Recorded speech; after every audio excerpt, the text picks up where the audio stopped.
صباح الفل أو مساء الفل على كل طلاب وطالبات الجمهورية، طلاب الصف الأول الثانوي. معاكم مستر فادي يوسف مدرس الفلسفة والمنطق، وإحنا هنا في منصة فرصة التعليمية.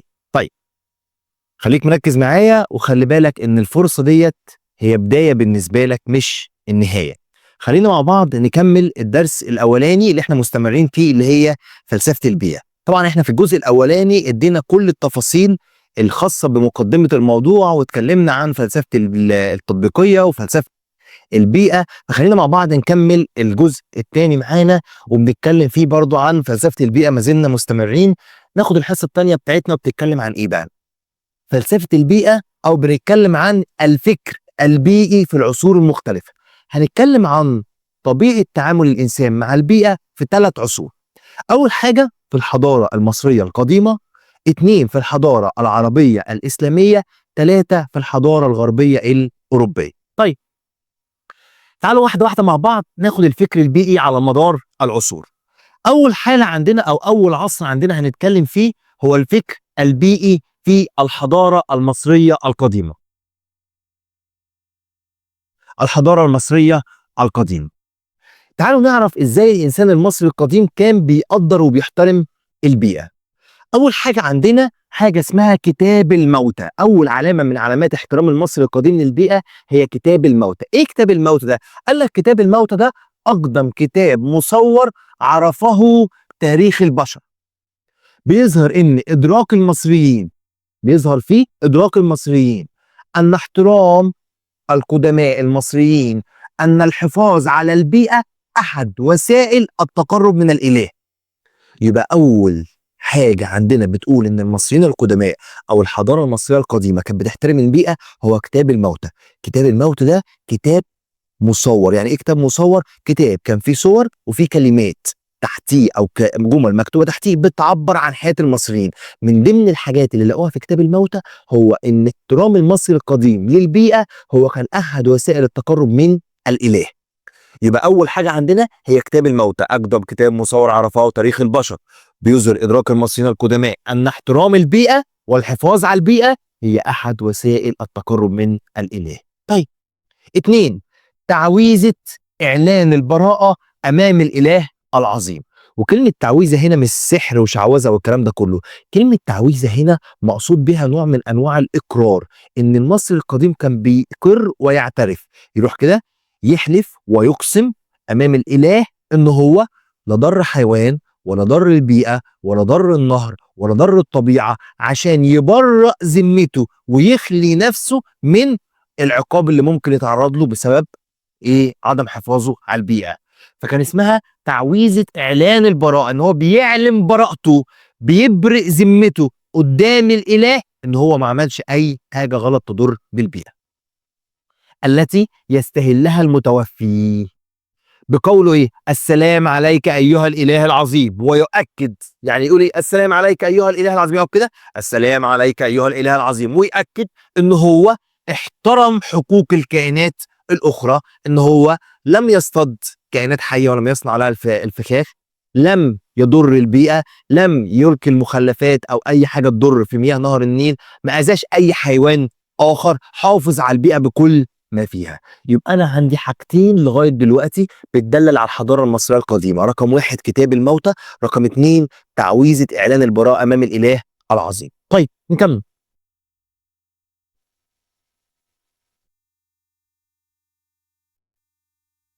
3 احترام البيئه. بان فين احترام المصري القديم للبيئه؟ قال لك بان من خلال كانت مظاهر الطبيعه مثل السماء والحيوانات هي منهل، وكلمة منهل معناها مصدر الديانات المصرية القديمة. منهل أو مصدر الديانات المصرية القديمة. يبقى أنا هنا بتكلم في رقم 3 احترام البيئة. طب ازاي المصري القديم كان بيحترم البيئة؟ ان كان بيتعامل مع البيئة وجميع الكائنات الحية اللي موجودة مع البيئة ان هي مصدر للديانات بتاعته. فكان بياخد اشكال الكائنات الحية، يجسد اشكال الكائنات الحية دي من اجل تشبيه آلهة. فيجي مثلا يقول لك حورس كان راس نسر او صقر وجسم انسان. الاله سوبك اللي كان بيحمي نهر النيل، راس تمساح وجسم انسان. حتى عندنا مثال شهير جدا ابو الهول، راس انسان وجسم اسد. فده كان ايه؟ ده كان مثال او على حاجه بتدلل ان الطبيعه والبيئه المحيطه بالانسان كانت منهل للديانات المصريه القديمه. تمام. اخر حاجه عندنا بتدل على احترام المصري القديم للايه؟ للبيئه، تقديس نهر النيل لدرجه العباده وتوجيه التراتيل والاناشيد خلال ايه؟ صلواته.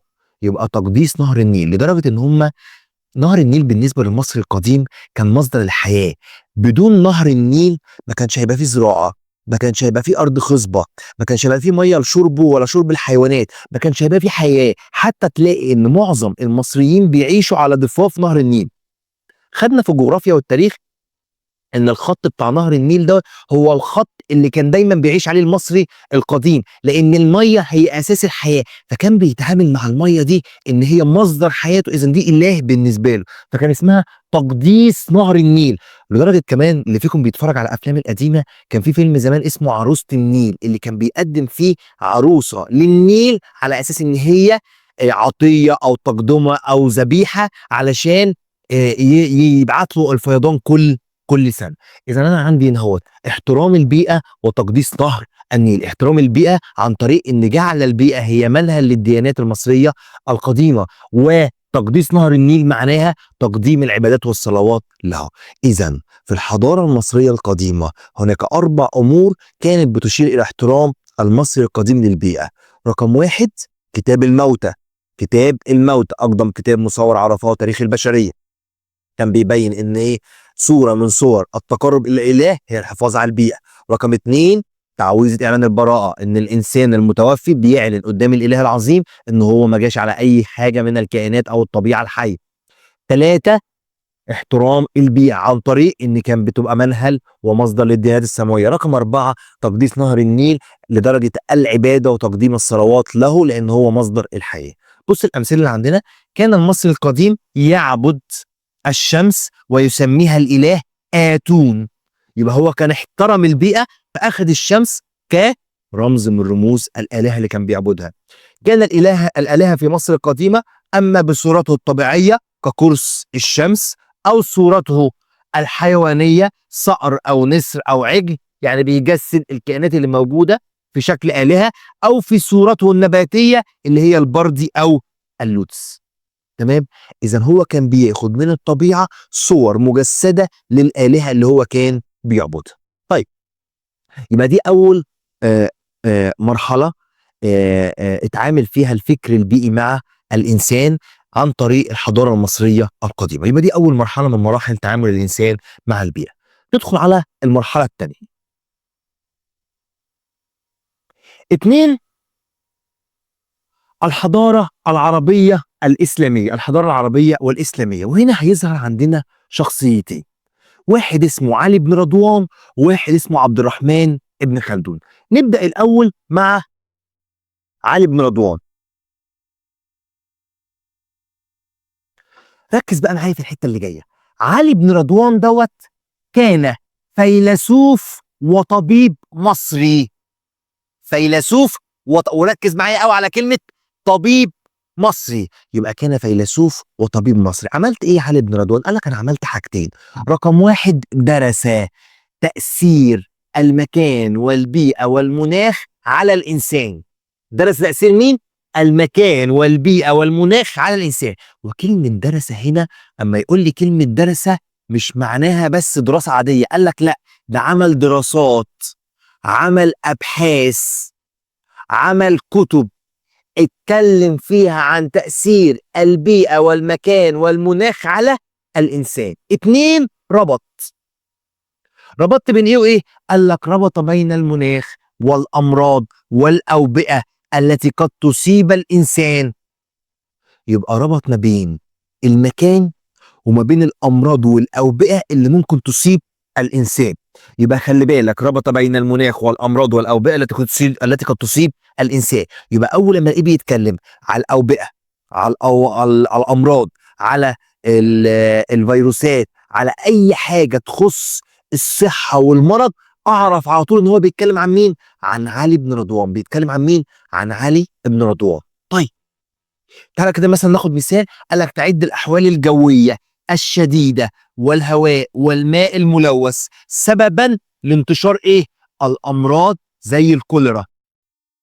يبقى هو قال لك ان الجو، الاحوال الجويه الشديده الصعبه والهواء والميه الملوث ممكن يؤدي لانتشار مرض زي الكوليرا اللي بيسبب سخونيه شديده جدا وتعب وهزلان جامد في الجسم. خلي بالك علي بن رضوان كان طبيب، فبيركز دايما على الامراض وعلى الصحه وعلى علاقه المكان وازاي ان المكان ممكن ياثر على الحاله الصحيه. تعالى اكمل معاك بعض الامثله اللي هيوضح لك المعنى اللي انا اقصده اكتر.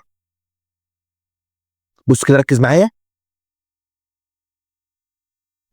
تنتشر بعض الامراض في فصل الصيف، الامراض الجلديه، تمام، والحساسيه والحمى والملاريا، دي كلها بتنتشر اكتر في فصل الصيف. اذا هناك ربط بين بعض الامراض وفصل الصيف. بص برضه تنتشر بعض الامراض في فصل الشتاء، اهو في فصل الشتاء زي الانفلونزا ونزلات البرد. يبقى نتيجه فصل الشتاء بيجي لك انفلونزا ونزلات البرد. هلاقي حد يقول مستر ما انا ساعات بيجي لي برد في الصيف، بس ده مش المعتاد. المعتاد اكتر ان تغيير حاله الفصول وحاله الجو اكتر بيجي لمعظم الناس نزلات البرد فين؟ في الشتاء. بينما يظهر مرض زي رمد العيون، الرمد بتاع العيون والحساسيه بتاعته العيون، والرمد الربيعي في فصل الربيع. اذا هناك علاقه بين بعض الامراض وظهور بعض الامراض وفصول السنه. يبقى المكان والبيئه والمناخ بيأثر على ظهور بعض الامراض المعينه سواء في فصل الصيف او في فصل الشتاء او في فصل الخريف والربيع. طيب ذكر بعض الاسباب الستة المحيطة زي مثلا ايه؟ بالصحة والمرض. منها الهواء، قال لك الهواء بيأثر على الصحة والمرض. ما يؤكل وما يشرب، اللي بياكل الانسان وبيشرب الانسان بيأثر على صحته. الحركة والسكون، كل ما الانسان كان متحرك كل ما كان في حالة صحة ونشاط، وكل ما كان ساكن كل ما كان معرض اكتر للامراض. النوم واليقظة، فقال لك الهواء اللي بتاكله وبتشربه والحركه والصحه والسكون والنوم واليقظه، دي كلها اشياء بتاثر على الحاله الصحيه للانسان. يبقى اول واحد في الحضاره العربيه والاسلاميه هو علي بن رضوان. درس، ربط، درس علاقه المكان والبيئه والمناخ بالامراض والاوبئه والفيروسات، درس العلاقه ما بينهم، وقال لك ان هناك في ربط بين بعض فصول السنه او بعض الاماكن او بعض الجو و الامراض اللي بتصيب الانسان. يبقى دي اول شخصيه عندنا مين؟ علي بن رضوان. اول شخصيه علي بن رضوان. نفتكر اي حاجه ليها علاقه بالصحه والمرض والفيروسات والبكتيريا، اي حاجه تخص الصحه يبقى ده على طول مين؟ علي بن رضوان. ندخل في الشخصيه اللي بعد كده هوت عبد الرحمن ابن خلدون. عبد الرحمن ابن خلدون، لا ده كان ايه بقى؟ فيلسوف تونسي بس. طب تعال نشوف هو عمل ايه. رقم واحد، هو مؤسس علم العمران البشري. ايه هو علم العمران البشري؟ هو علم الاجتماع. يبقى هو مؤسس علم العمران البشري اللي هو علم الاجتماع. اذا ببساطه شديده جدا عبد الرحمن بن خلدون بيتكلم عن العلاقات الاجتماعيه، عن الجو الاجتماعي اللي بيأثر على الانسان، تمام. فبص ركز معايا. ميز بين البيئات الصالحه وغير الصالحه للعمران البشري. يبقى رقم واحد هو مؤسس علم العمران البشري اللي هو علم الاجتماع. اتنين، ميز بين البيئات الصالحه وغير الصالحه للعمران. تعال كده نشوف المثال اللي معانا. البيئات الصالحه تتوافر فيها اسباب الحياه مثل ضفاف الانهار، الانسان دايما بيعيش في مكان فيه ميه، والسهول والاوديه، الاماكن الخصبه الاماكن الرطبه اللي هو جوها مناسب للعيشه، والمناطق الريفيه اللي فيها زراعه، والمناطق الساحليه اللي فيها بحار، تمام. والبيئات الغير صالحه لا تتوافر فيها اسباب الحياه كالاماكن الصحراويه او الجبليه او القطبين الشمالي والجنوبي. اذا هو ميز بين البيئات الصالحه وغير الصالحه للسكن. دايما البيئات الصالحه هي اللي فيها اسباب الحياه زي الانهار، زي الاوديه، زي السهول والمناطق الخصبه، زي الاماكن الريفيه، زي الاماكن الساحليه. لكن الجبال والهضاب والصحاري والقطبي الشمالي والجنوبي هيبقى كان فيه ندره في سكن الناس. يبقى هنا كان بيركز على الجانب الاجتماعي والمعيشي، ربط برضو ما بين البيئة المحيطة بالإنسان ومعيشة الإنسان. يبقى رقم واحد مؤسس علم العمران البشري اللي هو علم الاجتماع اللي معروف دلوقتي باسم علم الاجتماع. اتنين، ميز بين البيئات الصالحة وغير الصالحة للسكن أو العمران. بس كده؟ قال لك لا لسه. عمل ايه تاني؟ تعال نشوف. استعرض استعرض يعني اتفرج وعرض ودرس الأقاليم الجغرافية المختلفة وأثرها على البشر من حيث، بص بقى ركز معايا، من حيث إيه؟ المهن والملابس والمباني والأخلاق والأقوات. المهن اللي بيشتغلها، هنلاقي دايما احنا هنا في اسكندريه مثلا اما بنيجي مثلا نتكلم مثلا على منطقه ساحليه، نلاقي ان الناس الاسكندرانيه بيشتغلوا بحاجتين، يا بيشتغلوا في صيد الاسماك او بيشتغلوا في التجاره لوجود ايه؟ البحر. اذا المهنه هنا هو كانت مرتبطه بالمكان ان هي منطقه ساحليه. الناس اللي بترعى الغنم وبترعى المواشي في الصحاري لان هو محتاج مكان يرعى فيه، فمرتبطه دايما بالمكان الصحراء اللي فيه زرع بسيط ويقدر الحيوانات اللي فيه تتحمل، الماشيه تتحمل. الملابس، واكتر مثال يوضح لنا الخليج العربي. ليه الناس في الخليج العربي تلاقيهم بيلبسوا دايما القفاطين البيضاء الكبيره كده هو اللون الابيض؟ قال لك عشان اللون الابيض بيعكس ضوء وحراره الشمس، فهو في منطقه الخليج درجه الحراره مرتفعه جدا، فهنا اللبس اتأيد بلبس معين نتيجه البيئه او المكان. اذا طريقه لبسه اتحددت بالمكان اللي هو مقيم فيه. زي بالظبط في الاماكن الافريقيه اللي هي في جنوب افريقيا، تلاقي دايما الناس لبسها خفيف جدا، ما بتلبسش لبس تقيل. ليه؟ يعني الاماكن هناك حر قوي، فدايما بيعتمدوا على اللبس الخفيف. زي بالظبط الناس اللي ساكنه في اوروبا وساكنه في اوروبا القطب اللي هي الشمالي او الجنوبي، فتلاقي دايما لبسهم تقيل، معاهم كده حاجات تقيله، بيبقى جواكت تقيله، الحاجات الفرو التقيله عشان تدفيهم. اذا حتى اللبس اللي الانسان بيختاره بناء على البيئه اللي هو عايش فيها. زي بالظبط انت في الصيف بتلبس لبس خفيف، في الشتاء بتلبس لبس تقيل، كل ما الدنيا زودت في السقعه بتقل لبسك، كل ما الدنيا زودت في الحر بتخفف لبسك. اذا لبسك وطبيعته وشكل لبسك مرتبط بايه؟ بالبيئه والمناخ اللي موجود حواليك. شكل المباني، بنلاقي دايما ان مثلا في الدول الاوروبيه بيعملوا المباني بتاعتهم كده بشكل مثلث. تلاقي المبنى كده عامل شكل مثلث كده اهوت، علشان السلوك اما تنزل كده اهوت من عليها ما تركزش فوقيها، فما بيبقاش فيها تركيز على المبنى. نلاقي ان مثلا دوله زي اليابان عباره عن مجموعه جزر ومتعرض كتير للزلازل، فنلاقي دايما المباني هناك قصيره معموله من خشب عشان لو حصل عمليه اي زلزال وتهدت يقدر تاني بسهوله ايه؟ يبنيها. اذا شكل المبنى متاثر بالموضوع. وهكذا الاخلاق او الصفات او الطباع، وهكذا الاقوات، طبيعه الاكل. فتلاقي مثلا البلدان مثلا بتاعت الصعيد بتحب تاكل اللحوم اكتر، البلدان بتاعت الفلاحين مثلا الاماكن اللي هي فيها الدقهليه والمنوفيه الطيور اكتر، الفراخ والحمام والبط والوز والكبده. اسكندرانيه بيحبوا الاسماك اكتر. اذا النوع الاكل نفسه اللي بياكله مرتبط بايه؟ المكان اللي هو موجود فيه. تعالوا ناخد مثال يختلف سكان البدو والصحراء عن سكان القرى والريف، عن سكان المدن والحضر. تعالوا نشوف كده اهل الباديه اللي هم الناس اللي ساكنين في الصحراء، يعملون في رعي الغنم، ياكلون الابل اللي هي الجمال، ويشربون البان الجمال، ويسكنون فين؟ في الخيام. اذا الشخص اللي ساكن في الباديه بيسكن في خيمه، غير الشخص اللي ساكن في الحضر او المدينه بيسكن في بيت. ويتسمون، بص من ضمن صفاتهم اللي هي الاخلاق اللي كنت بتكلم عليها، يتسمون بالقوه البدنيه والعناد والتشبث بالراي والاعتداد بالنفس. ده كله دي نتيجه البيئه اللي هم موجودين فيها. طيب اهل الحضر او المدينه يعملون في الصناعه، يعملون في التجاره، وهم الاكثر طرفا ورفاهيه لان هم ساكنين فين؟ في الحضر او في المدينه. طب تعالوا نشوف كده اهل الريف، قال لك يعملون في الزراعه ويعيشون على ما تنتجه الارض من حبوب وفاكهه، خضروات وفاكهه، وبيوتهم من الطين، وهم الاكثر بساطه ومعاناه.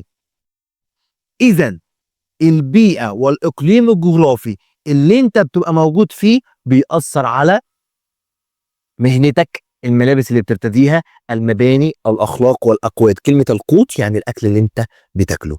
يبقى عبد الرحمن بن خلدون لغاية دلوقتي عمل 3 حاجات. رقم 1 هو مؤسس علم العمران البشري اللي هو علم الاجتماع. رقم 2 ميز بين البيئات الصالحة وغير الصالحة للسكن. رقم 3 استعرض الأقاليم الجغرافية وقال لك إن الأقاليم الجغرافية ليها علاقة بالمهن والملابس والمباني والأخلاق والأقوات. تمام؟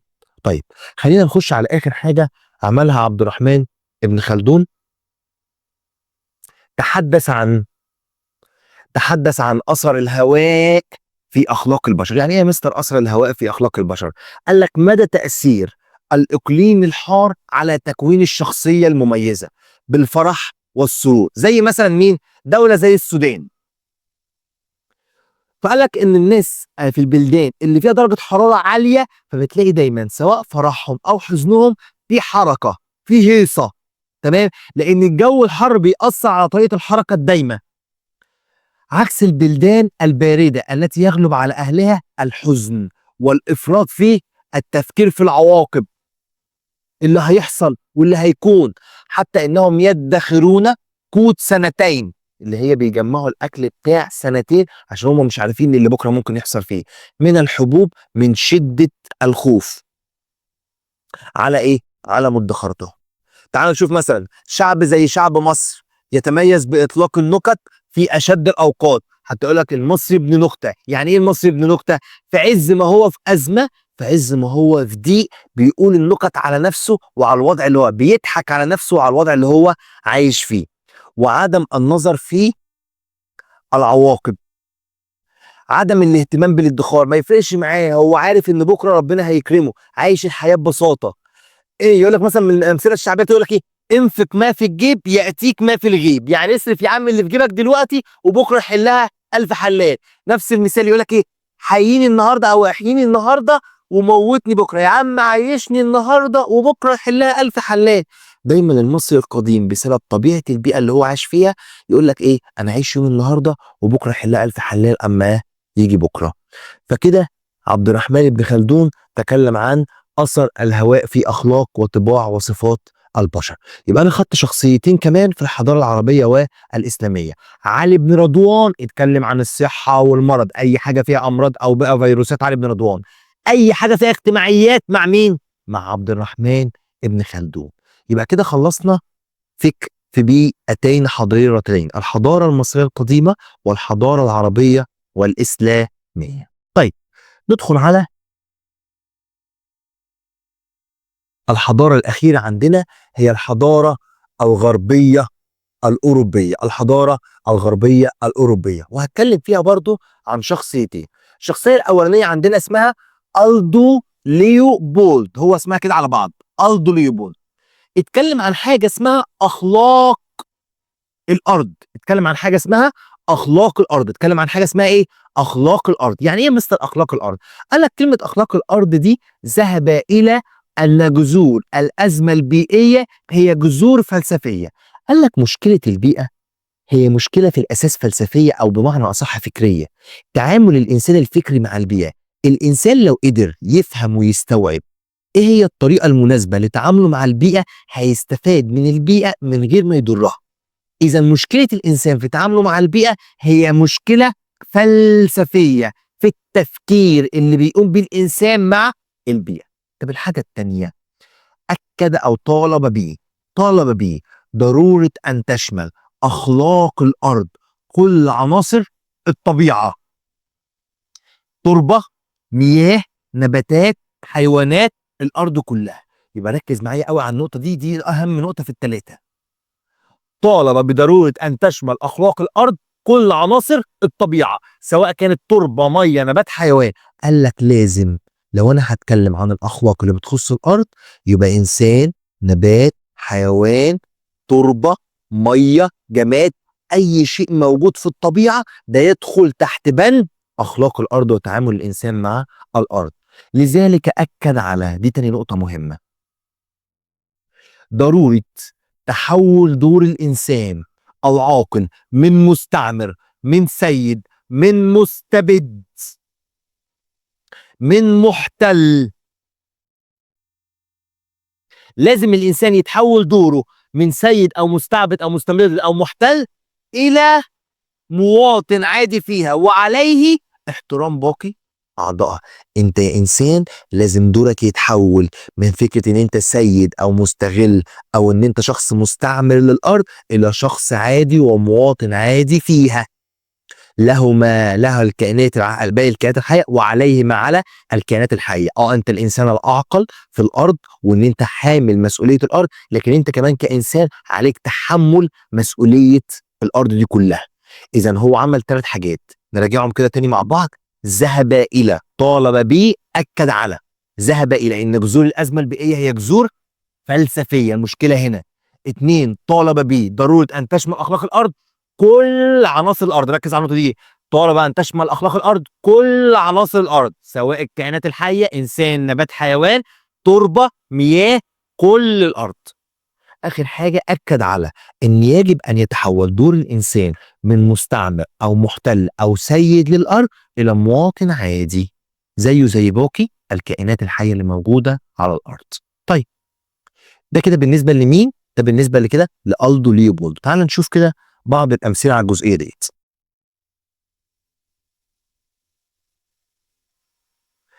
تجنب قطع الاشجار وحرق الغابات والقاء المخلفات المصانع في المياه، الانهار، والحفاظ على التربه من التجريد. دي كلها امثله على ازاي الانسان يتمتع باخلاق الارض. حاجه تانية، يجب على البشر ان يعيشوا على الارض كضيوف صالحين. لازم الانسان يفهم ان هو موجود على الارض كضيف، تمام. كتجنب استخدام الاسلحه النوويه والمبيدات الكيماويه للحفاظ على البيئه والتربه من التدهور والانهيار. خلي بالك انت استخدم الحاجات، الاسلحه اللي عندك والمبيدات اللي عندك بطريقه سليمه عشان تفضل محافظ على الارض. لا يحق للانسان صيد الحيوانات للحصول على الفرو او الجلد الفاخر للزينه او للملابس. دي كلها من حقوق الايه؟ الكائنات الحيه الاخرى ضمن اخلاق الارض. استخدام السيارات صديقه للبيئه، اللي هي السيارات اللي بتستخدمها دلوقتي اللي هي بالكهرباء، وتشغيل المصانع بطاقه نظيفه تعتمد على الطاقه الشمسيه او طاقه الكهرباء. كل دي امثله على التعامل مع الارض من خلال اخلاقيات الارض، وان جميع الكائنات والجمادات اللي موجوده على الارض هي لاجل مصلحه الانسان، لكن ما ضرش بيها هذه الكائنات. الشخصيه الثانيه عندنا انا بتكلم فين في الحضاره الغربيه الاوروبيه. الشخصيه الثانيه عندنا واحد اسمه هانز يونيس. يبقى عندي ألدو ليوبولد اتكلم عن اخلاق الارض، هانز يونيس اتكلم عن اخلاق المسؤوليه وحقوق الاجيال القادمه. طب يا مستر، هي المسؤوليه بتاعت الانسان دي جت منين؟ قال لك تنبع المسؤوليه من ان الانسان هو الكائن الحي الاكثر وعيا وادراكا بين الكائنات، هو اكثر الكائنات او اكثر الكائنات وعيا وادراكا، ومن ثم فعليه تحمل المسؤوليه. يبقى اشمعنى الانسان هو اللي هيتحمل مسؤوليه الارض؟ لو ان هو الكائن الاكثر وعيا والاكثر ادراكا. بما ان الانسان هو الكائن الاكثر وعيا والاكثر ادراكا يبقى يجب عليه تحمل مسؤوليه الارض. طيب الحاجه الثانيه، ينبغي ان تكون اخلاق المسؤوليه هي اخلاق للمستقبل. يعني ايه مثل الاخلاق للمستقبل؟ مش انا الكائن الحي الاكثر وعيا والاكثر ادراكا اللي هو الانسان، اذا الانسان واجب عليه بما انك انت الاكثر وعيا ان تخلي بالك ان انت مش اخر كائن عايش على الارض، وان في كائنات تانية هتيجي بعدك، فلازم تعمل حسابها، حيث يجب ان يهتم بالدفاع عن مصلحه الاجيال المقبله من خلال عدم استنزاف الموارد الطبيعيه اللي موجوده. خلي بالك انت يا انسان اكثر الكائنات وعيا وادراكا، فيجب عليك ان تحافظ على مصلحه الاجيال القادمه من خلال عدم استنزاف، ما تستغلش وتستنزف كل الموارد الطبيعيه اللي موجوده على ارض الواقع. تعالوا نشوف مع بعض الامثله على الكلام اللي كان بيقوله هانز يونيس. اول حاجه، قيام الملك فاروق بغلق منجم السكري المنجم السكري ده كان منجم بيطلع كل سنه كميات كبيره جدا، وموجود في مصر هنا من الذهب. قال لك ايه بقى؟ قال لك انا هقفل، انا استخرجت كميه كبيره من الذهب، فانا هقفل منجم السكري. قال له هتقفله ليه يا ملك يا فاروق؟ قال لك هذا من حق الاجيال القادمه، ده مش حقنا احنا بس، في اجيال جايه لازم تنتفع من الذهب اللي احنا بنخرجه، هذا من حق الاجيال القادمه حتى ينعموا في خير اجدادهم ويعلموا اننا لم نفرط في ثروات مصر. اذا ده مثال على اخلاق المسؤوليه وحقوق الاجيال القادمه. خلي بالك انا هتلاقي دايما في كل جزئيه بديك امثله، لان انت عندك اسئله مقاليه، والسؤال المقالي يا حاجه من الاثنين، يا هيقول لك اشرح وضح فسر عايز شرح، يا اما هيقول لك طبق بمثال، فلازم تذاكر مثال او اتنين من كل جزئيه عشان لو جالك طالبك بمثال تقدر تديله مثال على كل جزئيه. مثلا تجنب الصيد الجائر، اللي هو الجائر ده اللي هو عمال على بطال بدون حدود وبدون اوقات معينه، للحيوانات المهدده بالانقراض، والاعتدال بالبناء المستمر على الاراضي الصالحه للزراعه. خلي بالك اما بتعتدي على ارض صالحه للزراعه انت كده بتدمر الثروه الزراعيه اللي موجوده، وبالتالي الاجيال القادمه مش هتقدر تستفاد منها. الحد من الاسلحه النوويه، استخدام الاسلحه النوويه والاسلحه البيولوجيه اللي هي بتعمل امراض فتاكه، واللي بيحاربوا بيها في بعض الاوقات في بعض الدول بيضربوا بيها بعض عشان يقضوا على بعض، التي تهدد البشر وتهدد وجود الاجيال الايه المقبله. تمام. الحفاظ على الموارد المائيه تجنبا لازمه الفقر المالي. وخلي بالك احنا مثلا هنا في مصر وبنعاني الفتره ديت مع اثيوبيا، خايفين من السد دوت يمنع نسبه الميه او كميه الميه اللي المفروض توصل لنا، وبالتالي فاحنا بنتعامل بطريقه معينه مع الميه وبنرشد استخدام الميه عشان مش عارفين الميه دي هتستمر في الوجود ولا لا.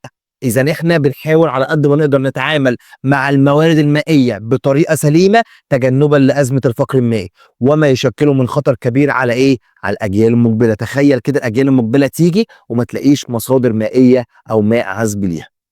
مثال تاني، معالجه البيئه من ظاهره الاحتباس الحراري واستخدام مصادر الطاقه النظيفه، بدل ما انا بعتمد على الجاز وعلى البترول وعلى الحاجات اللي بتطلع غازات سامه وضاره بالبيئه، اعتمد على مصادر الطاقه النظيفه زي الكهرباء وزي الطاقه الشمسيه وغيره.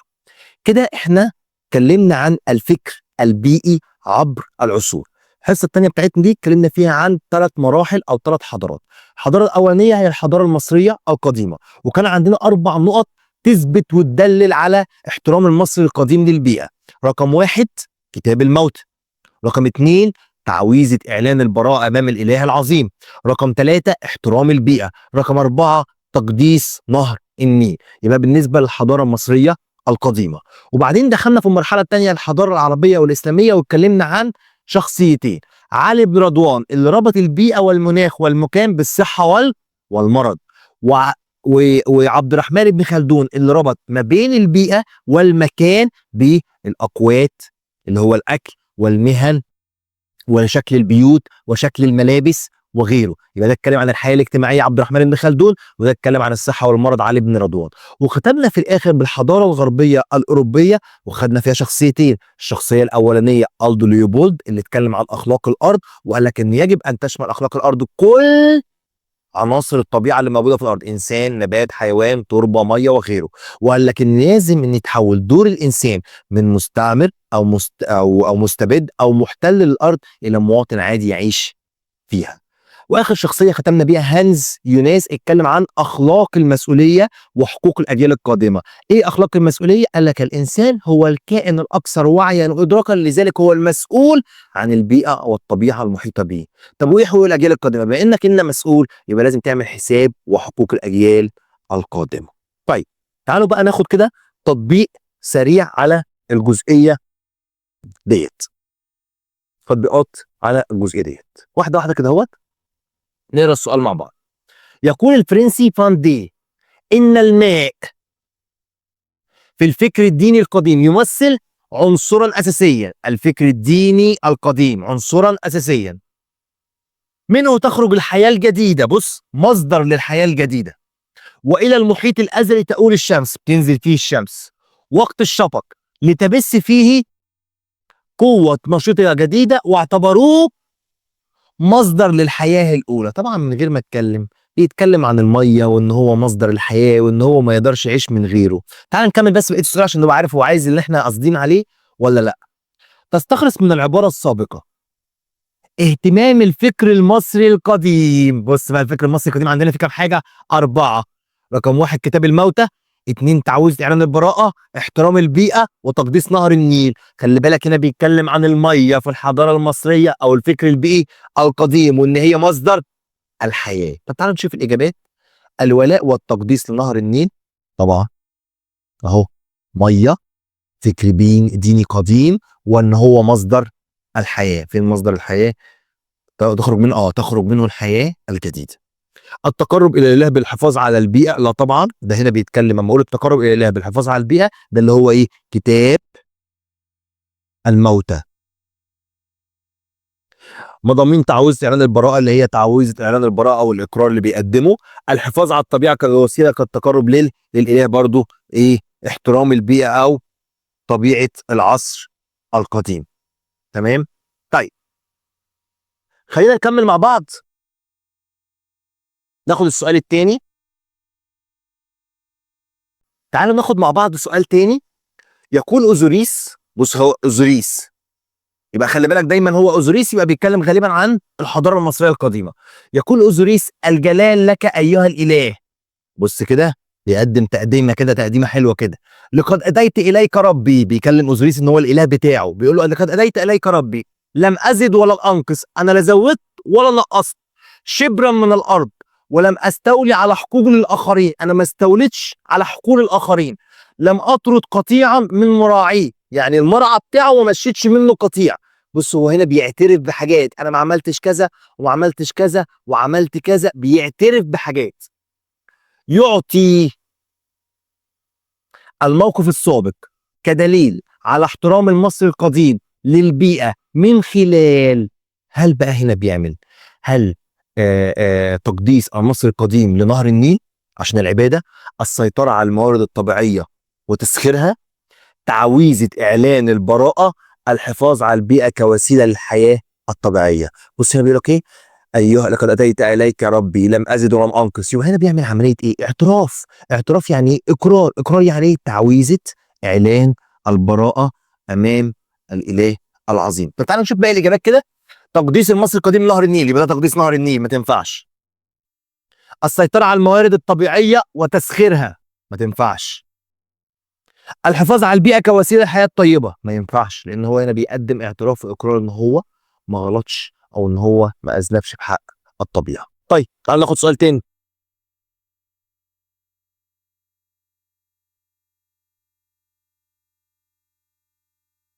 ان المياه الملوثه وارتفاع درجات الحراره وانخفاضها، بص اهي، ميه متلوثه، مياه ملوثه، ارتفاع درجات الحراره وانخفاضها، وعدم النظافه، بص اهو، عدم النظافه داخل البيت وخارجه تؤدي الى انتشار الفيروسات والجراثيم.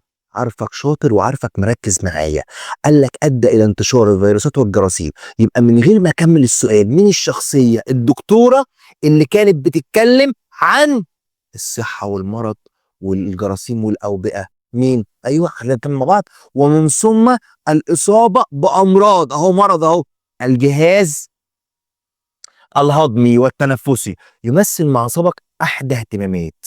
هيديك بقى الاربع، خدنا 4 شخصيات، 2 في الحضاره العربيه الاسلاميه و2 في الحضاره الغربيه الاوروبيه: عبد الرحمن بن خلدون، علي بن رضوان، الدو ليوبولد، هانز يونسان. تعال نشوف كده اهوت. الدو ليوبولد، اسف، عبد الرحمن بن خلدون كان بيتكلم عن تاثير البيئه المحيطه بالانسان الاجتماعيه والعلاقات الاجتماعيه على الانسان في الاكل وفي الشرب وفي شكل المباني وفي شكل الملابس وفي العلاقات الاجتماعيه وفي الصفات وفي الطباع. علي بن رضوان كان بيتكلم عن تأثير الصحة والمرض وعلاقته بالمناخ، وإن في أمراض بتيجي في فصل الصيف وأمراض بتيجي في فصل الشتاء وأمراض وأوبئة بتيجي في فصل الربيع أو الخريف وهكذا. وهانز يوناس كان بيتكلم عن ايه؟ اخلاق المسؤوليه وحقوق الاجيال القادمه. والدو ليوبولد كان بيتكلم عن اخلاق الارض وان هي يجب ان تشمل كل عناصر الارض. طب هنا بيتكلم عن الصحه والمرض، يبقى من غير ما افكر يبقى بيتكلم على مين؟ على علي ابن رضوان. فين علي ابن رضوان؟ اهو علي ابن رضوان. الاهتمام بدراسة، بص بقى بيدرس ايه بقى؟ الاهتمام بدراسة المجتمع الحضري. مجتمع الحضر، مجتمع انا صنفتك قلت لك في بادية، اهل البادية واهل الحضر واهل الريف، والبدوي، وتحديد اوجه التشابه والاختلاف بينهم في المجتمعين في جميع الجوانب الحرفية. بص، حرفة، مهنة، والتعليم والاقتصاد والاجتماع. مين اللي كان بيتكلم على تأثير البيئة والمناخ على الحرف والمهن والبيئة الاقتصادية والاجتماعية، وفي نفس الوقت مجتمع حضري ومجتمع ريفي؟ ها؟ ايوه، الإجابة اللي انت قلتها. هانز ناس؟ لا طبعا. ابن خلدون؟ اه طبعا. طب الدو ليوبولد لا ليه؟ ايوه، لان الدو ليوبولد ده بيتكلم عن اخلاق الارض، ملوش علاقه. طب ابن رضوان بيتكلم عن الصحه والمرض، يبقى دول كمان ايه؟ ما ينفعوش. طيب ناخد سؤال تاني تطبيقي ونختم بيه الجزئيه ديت. توجد بعض الاعتلالات، كلمه عله يعني مرض، الجسمي التي تصيب بعض المصريين كالسرطان والاضطرابات العصبيه، اضطراب عصبي، وشلل الاطفال. بص عمال يتكلم عن امراض واوبئه من غير ما نكمل السؤال. يبقى بيتكلم على مين؟ علي ابن رضوان. وذلك بسبب، بص، الطبيعه، بيقول لك ان الامراض دي كلها بتيجي بسبب الطبيعه المكانيه، يعبر ذلك عن الفكر البيئي عند مين؟ عند ابن رضوان. هو مسهل علينا وحط لنا اول اجابه. طبعا مش ابن خلدون، لان ابن خلدون قلنا بيتكلم عن علاقه البيئه المحيطه على العلاقات الاجتماعيه والمهن والاقوات وشكل المباني والايه والملابس وغيره. ولو تسي ده مش علينا اصلا، والمصري القديم مش يخص الموضوع خالص. كده يبقى احنا خلصنا الحصه الثانيه اللي بتتكلم فيها عن فلسفه البيئه. يبقى دي الحصه الثانيه في الدرس الثاني عندنا اللي هي فلسفه البيئه. اتمنى ان يكون المعلومه وصلتك بسيطه سهله مدعمه بامثله، وعايزك تتابع معانا اول باول كل جديد. خليك مركز معانا، هننزل مراجعات جديده، هننزل واجبات جديده، هنعمل امتحانات بعد كل جزئيه. ربنا معاك ويقويك. ذاكر اول باول، ما تخليش حاجه تتراكم عليك، وخليك دايما متابع معانا هنا في منصه فرصه التعليميه. وخليك فاكر دايما ان الفرصه بدايه مش نهاية، وبدايتك معانا في منصة فرصة التعليمية. استنوني في الجزء الأخير من فلسفة البيئة عشان نختم الموضوع الأول عندنا. سلام.